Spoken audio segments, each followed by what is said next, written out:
નમસ્કાર દર્શક મિત્રો, હું છું આકાંક્ષા. આજે આપણી સાથે ઉપસ્થિત છે જય અંબે ગ્રુપ ઓફ સ્કૂલના ચેરપર્સન પ્રવીણભાઈ ગજેરા, જે બાયોલોજીના ટીચર છે. તો આપણે આજે તેમની સાથે વાતચીત કરીશું અને બાયોલોજીના જે સ્ટુડન્ટ્સ છે, તમામ સ્ટુડન્ટ્સ છે, તેમના જે પણ કંઈ ક્વેશ્ચન્સ છે MBBSને લઈને તેના વિશે તેને રિલેટેડ આપણે આજે ચર્ચા કરીશું અને તમામ પ્રશ્નોનો અમે પ્રયત્ન કરીશું કે તમને ઉત્તર મળી રહે. તો સર, સૌ પ્રથમ વિદ્યાર્થીઓ જે બાયોલોજી કરે છે ત્યારબાદ MBBS કરવા માંગે છે અને MBBS કરતા એવા વિદ્યાર્થીઓ તમામ, તો એમની માટે સૌથી પ્રથમ આપણે જાણીશું NMCના નિયમો કયા કયા છે નવા અને કયા કેવા પ્રકારના છે. મેડમ, 18 નવેમ્બર 2021 ભારત સરકાર તરફથી એક ગેજેટ આપવામાં આવ્યું છે કે જે વિદ્યાર્થીઓ વિદેશ અભ્યાસ માટે જાય છે એમના માટે, અને એવા જ નિયમો છે એ ઇન્ડિયન જે છે કે જે ઇન્ડિયામાં જે બાળકો રહેવાના છે તે એના માટે પણ નવા નિયમો પણ આવી ચૂક્યા છે. તો ખાસ કરીને પહેલાં એવું હતું કે ભાઈ 18 નવેમ્બર 2021 પહેલાં કે ઇન્ડિયાની અંદર જે બાળકો ભણે છે એને કોઈ પ્રકારની એક્ઝામ આપવી પડતી નહોતી, પણ હવે ઇન્ડિયાનું બાળક હોય કે એબ્રોડનું બાળક હોય, બંને એક પ્રકારની એક્ઝામ આપવી પડે છે, લાયસન એક્ઝામ. એ લાયસન એક્ઝામ હવે દરેક માટે કમ્પલસરી છે.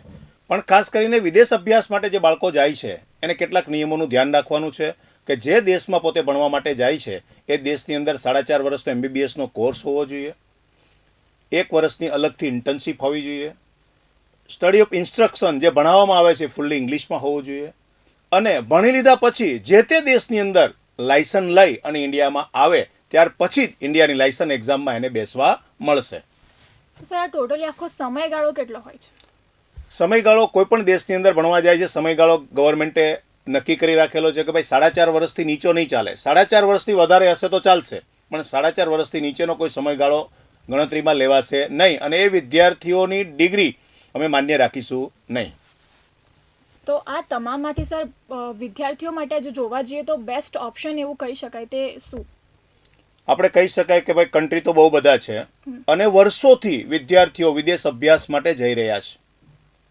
ગેજેટ આવ્યા પહેલાં પણ વિદ્યાર્થીઓ અને આજે પણ 2002થી જ્યારનો ફોરેન ગ્રેજ્યુએટનો નિયમ લાગુ પડેલો છે ત્યારથી અનેક વિદ્યાર્થીઓ વિદેશમાં ભણી અને ઇન્ડિયાની અંદર સારી પોસ્ટ ઉપર પોતે પ્રેક્ટિસ કરી રહ્યા છે.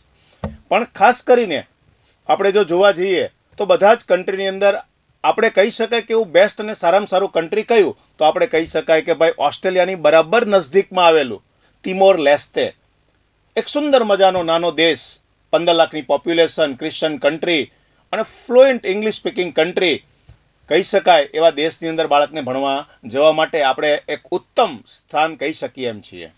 તો સર, આજે તિમોર નામનો દેશ છે, ત્યાં મતલબ જવાની પ્રોસેસ કે કઈ રીતે જઈ શકે બાળક, એની બધી જે એ છે તે શું, કેવી રીતે રહેશે પ્રોસેસ આખી? તિમોરની અંદર એડમિશન લેવાની પ્રોસેસ અત્યારે ચાલુ થઈ ચૂકી છે. નવેમ્બર ઇન્ટેક, ડિસેમ્બર અને જાન્યુઆરી, આ 3 ઇન્ટેકની અંદર બાળક પોતાનું એડમિશન લઈ શકે છે. અત્યારે હું આપણા માધ્યમથી વાલીશ્રીને કહેવા માગું છું કે તમે નર્સિંગ, ફિઝિયો, હોમિયો, આયુર્વેદિક આ બધા નાના કોર્સની અંદર એડમિશન લઈ અને 5 વર્ષ પછી આપણને ખબર પડે કે MBBS ડૉક્ટરની વેલ્યુ શું છે. MBBS ડૉક્ટર ખરેખર એ લાખનો પગારદાર છે. પહેલા દિવસથી લાખનો પગારદાર જ્યારે બનશે ત્યારે પોતે તો સમજી લો કે પોતે સપના જોયેલા છે કે ભાઈ મારે આ પ્રકારનું જીવન જીવવું છે, એ તો સાકાર થવાનું જ છે, પણ સાથ સાથે એની જે ફેમિલી છે, એને આવનારી પેઢીઓ છે, એને પણ પોતે સિક્યોર કરતું હોય છે. તો આવું ખાસ કરીને આપણા માધ્યમથી એ પણ વાલીને કહેવા માગું છું કે આવા વિદ્યાર્થીઓ છે એ કોઈ પણ અન્ય કોર્સમાં એડમિશન અત્યારે લઈ પણ લીધું હોય અને અત્યારે પણ એમ થાય કે મારું MBBS કરવાનું હતું, તો પણ તમે અમારા સુધી તમે પહોંચી શકો છો અને તમને એક સારું પ્લેટફોર્મ અમે પૂરું પાડી શકીએ તેમ છે. તો સર, વાત કરીએ તો ઓલ ઓવર જે પ્રોસેસ છે એની અંદર ફીઝની પ્રોસેસ શું છે અને કયા પ્રકારની આ જે તમામ જે હોય છે કામગીરી હોય છે? જો તિમોરની વાત કરું ખાસ કરીને, તો તિમોર કન્ટ્રી ફોરેન ગ્રેજ્યુએટ માટે, એમાં ખાસ કરીને ઇન્ડિયા માટે આ પ્રથમ વર્ષ છે. પ્રથમ વર્ષની અંદર 300 બાળકો આપણે લઈ જવાના છે. અત્યાર સુધીની અંદર નવેમ્બર ઇન્ટેકની અંદર 200 ઉપર એડમિશનો થઈ ચૂક્યા છે. 100 એડમિશનો ડિસેમ્બર અને જાન્યુઆરી સુધીમાં પૂરા થશે.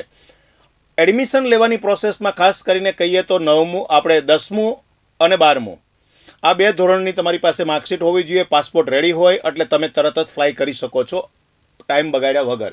આમાં કોઈ પણ પ્રકારની અલગથી કોઈ એક્ઝામ આપવાની પણ જરૂર રહેતી નથી. ખાસ બીજું, તમારે જ્યારે આમાં એડમિશન લેવાનું હોય તો તમને ખાસ કરીને તમને ફીસનું લાગતું હશે કે કેમ ફીસ હશે, તો માત્ર 14 લાખ રૂપિયા ફીસ છે. ફીસ પણ વધારે નથી. જ્યારે ઇન્ડિયા છે ઇન્ડિયાની અંદર પ્રાઇવેટ મેડિકલ કોલેજની ફીસ કરતાં 65% ઓછી ફીસની અંદર આ દેશોમાં ભણાવવામાં આવે છે. તો સર ઓછી સંખ્યા છે આ દેશમાં, તમે કહો છો 15 લાખની પોપ્યુલેશન છે માત્ર, તો જે ફેસિલિટીઝ છે ને એ ઓલ ઓવર જે વસ્તુઓ લગતી બરાબર જે પ્રેક્ટિસ થાય છે વિદ્યાર્થીઓની વ્યવસ્થિત રીતે? જો મેમ, ખાસ કરીને તમને એ પણ તમારા માધ્યમથી કહી દઉં કે આપણે ભરૂચ ડિસ્ટ્રિક્ટની અંદર છીએ તો ભરૂચમાં પણ એક પોપ્યુલેશન ફિક્સ છે કે 3 લાખની વસ્તી, 4 લાખની વસ્તી, પણ છતાંય મેડિકલ કોલેજ છે. નવસારી જોઈ લો તો 2 લાખ 2.5 લાખની વસ્તી, તો પણ પોપ્યુલેશન છે, તો એની અંદર મેડિકલ કોલેજ છે. તો આ તો 15 લાખની વસ્તી ધરાવતો દેશ છે. 15 લાખની વસ્તીમાં સૌથી વધારે વસ્તી એની જે કેપિટલ છે દિલ્હી સિટીમાં રહે છે, અને એમની અંદર ખાસ કરીને એનું જે હેલ્થ છે એ ફ્રી છે. એટલે કહી શકાય ને કે આપણે દિલ્હી એમ્સ છે, એ એમ્સની અંદર જેમ પેશન્ટનો ફ્લો આવશે એવો ફ્લો એના હોસ્પિટલની અંદર અમે નજર સમક્ષ જોયેલો છે. તો સર વાલીઓને સૌથી પહેલાં ક્વેશ્ચન એવો આવે, આઉટ ઓફ કન્ટ્રી જવાનું હોય તો લોનને લઈને પ્રોસેસ જે હોય છે તે પ્રમાણે, મતલબ કયા પ્રમાણે હોય છે લોન? જો ખાસ કરીને સરકાર તરફથી જે સહાયો મળતી હોય એમની અંદર તમને ખાસ કરીને જણાવું કે 15 લાખની વિદેશ અભ્યાસ માટે બેચલર કોઈ પણ કોર્સમાં છોકરો જતો હોય તો ભારત સરકાર તો આપે જ છે નાની મોટી સહાયો, પણ ગુજરાત સરકાર પણ 15 લાખની તમને સહાય આપે છે. એમાં ખાસ કરીને ક્રાઇટેરિયા એવો છે કે ભાઈ ઓબીસી વાળું બાળક છે, ઓપન વાળું બાળક છે, એવા બાળકોએ 60% હોવા જોઈએ બોર્ડની અંદર પ્રેક્ટિકલ સાથે, અને એસટી ને એસસી વાળા બાળકોને 50% માર્ક્સ જોઈએ પ્રેક્ટિકલ સાથે, તો એ લોન માટે એલિજિબલ છે. આ લોન ભરવાની કેવી રીતના હોય વાલીને એ પણ પ્રશ્ન થાય. તો હું તમને એ પણ કહી દઉં કે આ લોન અભ્યાસ પૂર્ણ થયા પછી, એટલે કે 4.5 વર્ષ તમે ભણી લીધું, 1 વર્ષ ઇન્ટર્નશીપ કરી લીધી, તમે ઇન્ડિયા આવી ગયા, ઇન્ડિયાની લાયસન્સ એક્ઝામમાં બેસી ગયા, ઇન્ડિયાની ઇન્ટર્નશીપ કરી લીધી, અને પછી તમે જ્યારે હોસ્પિટલ ચાલુ કરો છો ત્યારે તમારે 20-20 હજારના હપ્તાથી 6 વર્ષમાં ભરવાના હોય છે. એનો મતલબ એવો થયો કે તમને વિદેશની અંદર 14 લાખ રૂપિયા સંપૂર્ણ કોલેજ ફી છે, 4.5 વર્ષની ગવર્મેન્ટ 15 લાખ આપે છે, એટલે તમે ફ્રી ઓફ કોસ્ટમાં ભણવા જાઓ છો. બિલકુલથી સર. તો સૌથી પહેલાં જો બાળક બહાર જાય છે, વાલીઓને હજી એક પ્રશ્ન આવે છે મોટો, રહેશે ક્યાં, જમવાનું ખાવાનું ખાસ કરીને કેવું? ખાસ કરીને કહી શકાય કે જયંબે અત્યાર સુધીની અંદર 5000થી વધારે બાળકો વિદેશ અભ્યાસ માટે મોકલી અને સક્સેસફુલી અહીંયા 3500 બાળકો તો અત્યારે માર્કેટની અંદર આવી ચૂક્યા છે, અને એવા સારા સારા સ્ટેજ ઉપર પોતે ડૉક્ટર બની અને પોતે ભારતની સેવા કરી રહ્યા છે. તો એવા આપણા માધ્યમથી એ પણ હું એમને કહેવા માગું છું કે રહેવા જમવાની તમામ વ્યવસ્થા જયંબે ગ્રુપે ત્યાં કરેલી છે. એટલે તમારું બાળક એ અમારું બાળક છે. સવાર, બપોર અને સાંજ 3 ટાઈમ એને રેગ્યુલર જમવાનું આપે છે. આપણા કુક ત્યાં અવેલેબલ છે, અને તમામ પ્રકારની ગ્લોસરી અહીંથી ત્યાં મોકલવામાં આવે છે, અને બાળકની ઇન્ડિયન ફૂડ અને રહેવાની અને જમવાની અને સિક્યુરિટી કહી શકાય એ 100% સેફ કન્ટ્રીની અંદર આપણું બાળક જઈ રહ્યું છે. બિલકુલથી. જો અહીંયાથી જ જયંબે તરફથી તમામ પ્રકારની વ્યવસ્થાઓ બાળકને ત્યાં મળી રહે છે. આખું રસોડું જ કહી શકાય આપણે ત્યાં અવેલેબલ બાળકો માટે છે, એટલે વાલીઓને એ પ્રકારની ચિંતા કોઈ બાબતની કરવાની જરૂર નથી. સર, હવે ડિસેમ્બર આવી ગયો છે તો કયા ઇન્ટેકમાં બાળક જઈ શકે અને કઈ રીતે આગળની પ્રોસેસ જે છે તે કરી શકે? જો ખાસ તમને કહી શકું કે પાસપોર્ટ તમારી પાસે રેડી હોય, જો પાસપોર્ટ કશે પાસે નથી, પાસપોર્ટનું નોલેજ પણ નથી, તો તમે સિર્ફ અમને કોન્ટેક્ટ કરો.